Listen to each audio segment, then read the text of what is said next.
ฮะไปเสื้อไหมทุกคนเลย เสื้อไหมแล้วก็แว่นตาไหมมันแดดโทษซื้อเมื่อกี้สาวดิลูกกับบามาน้ำลูกกันเนาะ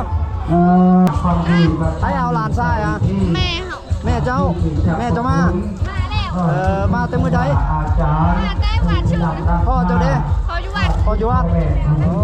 ไปชีบวชแล้วเด้อพ่อเจ้าน่ะสวัสดีทุกคนเด้อวิดีโอนี้มาส่งผ้าเลยวันนี้มันมือที่3มื้อสุดท้ายเลยทุกคนเลยมารอส่งผ้าในวัดมาแล้วก็เพื่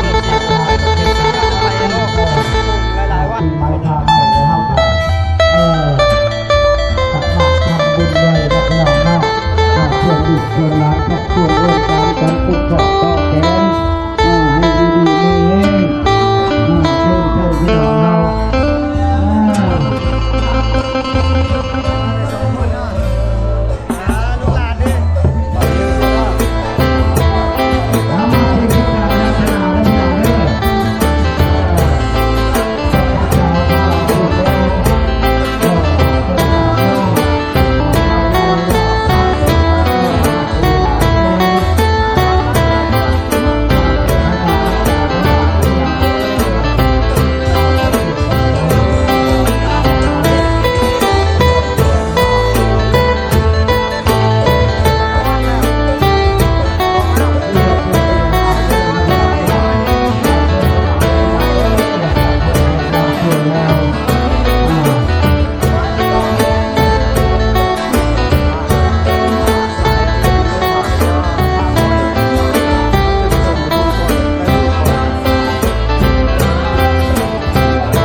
เลยเดี๋ยวไหมแล้วก็แว่นตาไหมมันแดดโทษยืมทีดิ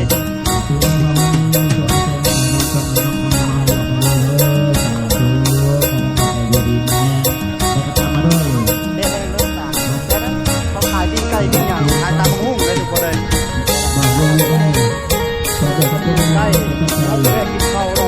เจ้าเราขายความสบาย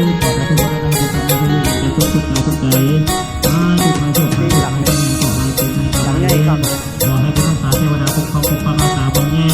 มีใจอยู่วันหนักสุขภาพรับรู้รับรู้เด้อเด้อเป็นเด้อตาบ้านต้องหูบอกขึ้นตางยังไม่ตางห้ามยากผมมาเป็นปัจจัย แล้วให้จะส่งอยู่แถวนี้เลย ที่พันจีกระตุ้นปริมาณคนกำลังคุยกันเป็นทุกกายทุกใจว่าทุกการสุขายโรคภัยไฟให้ทำให้เกิดการทำลายเว้นท่านไปเราได้มาทุกเขาทุกเป็นเจ้าท่านแก้ววิวัฒน์ท่านเป็นนักจีบไรเก่าบ่ขาดท่านเป็นนักดาบไรเก่าบ่ขาดท่านเป็นนักโบราณพอได้รักษาเป็นกระเป๋าทุกอย่างทุกน้ำทุกเวลาด้วยเถิดในลูกในงานในงานในงานในสิ่งที่นั่งในลำน้ำทุกคนในปัจจัยเดียวกันนี่เอาขอบคุณมากเลยว่ามาถึงแล้วคนจับการร้อยคนทำงานในคนจะเริ่มต้นไปทางผ่านใจเดี๋ยวเป็นยังไงเป็นไปบริการดูเดี๋ยวเป็นยังไงต้องการทุกคนทุกคนจะให้เป็นใจความหมายตัวไอเนียมาได้เนาะเป็นบุคคลเอาชนะว่าเสียเป็นที่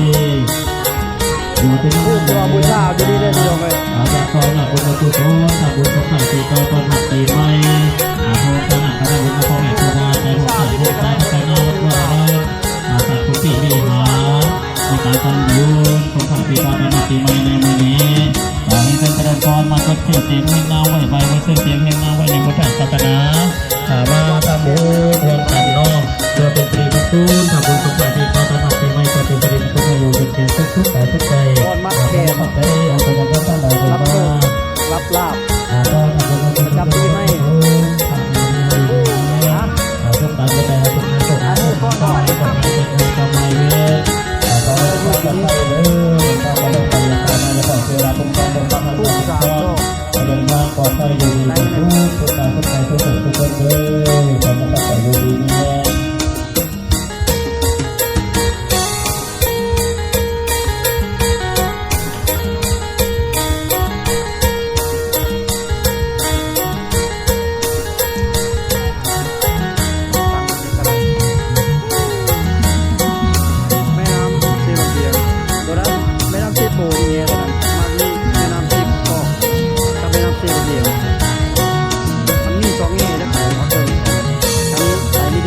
เ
แถวยังขอบุญขอคุณสำบายดีสบายดีสวัสดีเด้อย่าอ้ายคนหล่อประจำการร้อยเนาะ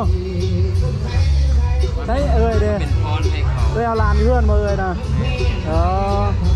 มันเป็นมงคลให้เขา เป็นมงคลเนาะเนี่ยอาจารย์ใหญ่ประจำวัดเซปูนเนาะพุทธาก็ได้เด้อแม่เด้อโดยจะดีมีแห้ง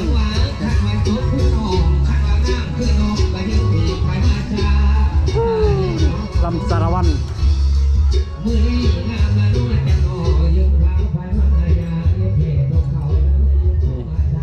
วัดดังศักดิ์สิทธิ์ได้ทุกคนเลยวัดดังศักดิ์สิทธิ์แห่งเมืองเซโปนเก่าเอาจะได้ถูกก่อน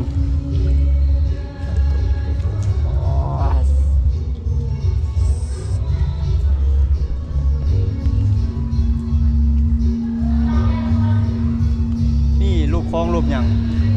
ประตูข้าวตาแซ่บอธิษฐานเอาวัดที่3เลยทุกคนแล้วนี่เขาสีลงเล่นน้ำซีอยู่คนแรกที่ว่างงานสะพานเลยฝากเด้อขออยู่ดีมีแห่งส่งมาแล้วด้วยแล้วก็ทุกคนเลยทางซีที่ติดตามช่องของบรัดมาเนาะให้ร่ำรวยถึงรวย12 ล้านบาทเพื่อทุกคนเด้อเปลี่ยนกันเทิกได้ทุกคนเลย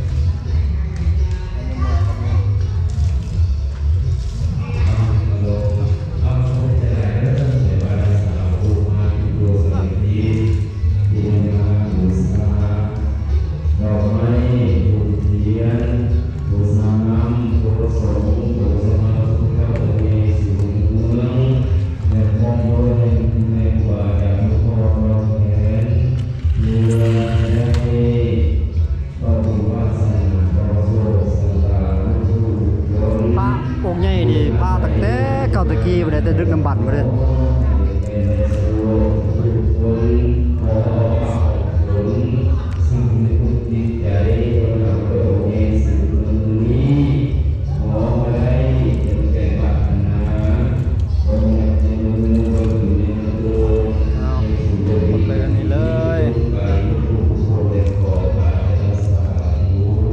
ยังมีอยู่ด้านนอกก็มีเลยวันเกิดอยู่เนาะ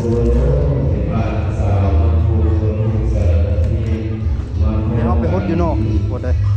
อาศัยเด้อสร้างบุญสร้างกุศลสร้างบุญสร้างกุศลนั้นยิ่งใหญ่เหมือนว่าผู้ใดได้ลงทักษะ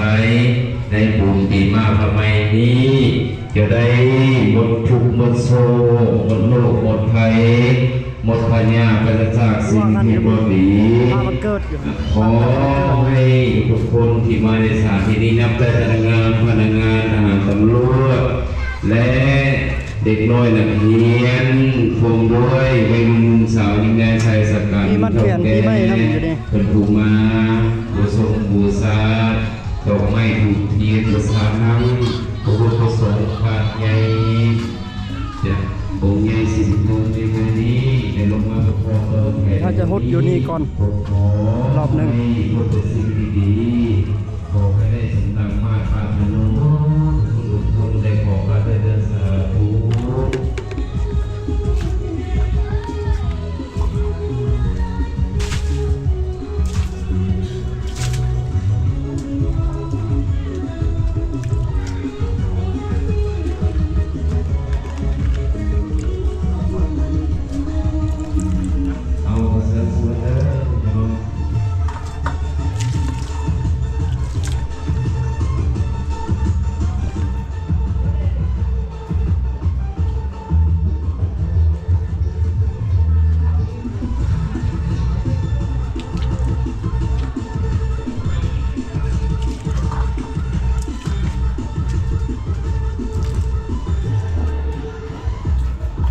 เมียวรัดยังอยู่คุณ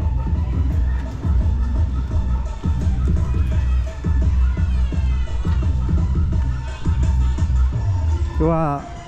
สำเร็จเนาะ3 วันแล้วเขาสิลงเบิกบรรยากาศการลิ้นน้ำอยู่แม่น้ำ บัดนี้อยู่น้ำเซอยู่กองสะพาน ผมขอบใจหลายเด้อในบ้านอาสาวทุกคนมาเปิดบุญมาบูชงบูชาคารวะคุณพระเจ้าองค์ใหญ่สิบนเงินนี้บอกโอ้ให้ได้สมมาปรารถนาบรรลุทุกคนเด้อเหตุวิกิจการงานใดก็ขอให้เดินแม่น เอาน้ำอยู่นี่ก็ได้เด้อพี่ดอกเอ้ยผู้ใดบ่มีน้ำก็ถือว่าเปล่าอยู่วัดก็ได้หดเนาะเอาอยู่วัดก็ได้ ดีจะได้ออกช่องเลย หัวคักแท้ มันเด้บอกมีจะเอาได้มั้ง10 เบอร์ช่องยังไอ้ฝากช่องในไอ้ ต้องรัดคนเดินทางช่อง YouTube รัดคนเดินทาง เดี๋ยวไปติดตาม ติดตามเด้อ ขอบคุณใจ มีคนงาม ในบ้านอาสาวผู้มาทุกบ้านทุกเบอร์ทุกแห่งทุกแต่ละร้านที่มา แล้วพี่สาวน้อย เอาบุญกุศลนำกันในมื้อนี้วันนี้ขอให้ได้บุญกุศลอันยิ่งใหญ่กลับไปเด้อ แล้วก็จะมีขบวนการเฮ่ดอกไม้ สุดใดที่ประเสริฐขอได้ดลดีลำเลิศจงเกิดทุกๆในการเลือกอาสา ว่าเอาผ้าขึ้นเนาะวันนี้เป็นมือสุดท้ายแล้วก็ได้รอขนาดอาจารย์เฮาว้าตัว คนรอประจำบุบ้าน เบาหาในร้านหาทงนี่เสือให้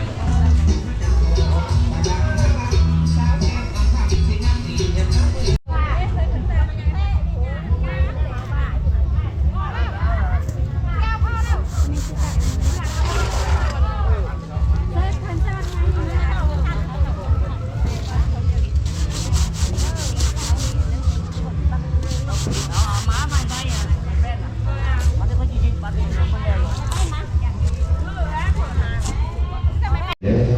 เดี๋ยวมาในบ้านอาสาวมาทุกราตรี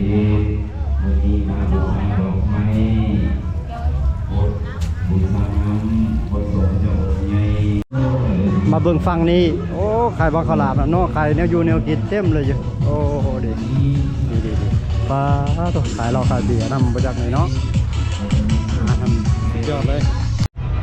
เอาล่ะทุกคนเอ้ยวิดีโอนี้ก็สิได้จบคลิปไปเพียงเท่านี้เนาะเจอกันที่แม่น้ำเสียบางเพียงกองสะพานบรรยากาศวันนี้จะปิดใดๆเนาะติดตามคลิปถัดไปคลิปนี้ยาวสมควรเลยลาทุกคนไปก่อนสบายดีปีใหม่เด้อสวัสดีปีใหม่ทุกคนบ๊ายบายเดี๋ยวเราลงไปพุ่นแหละเจอกันอยู่แม่น้ำเซ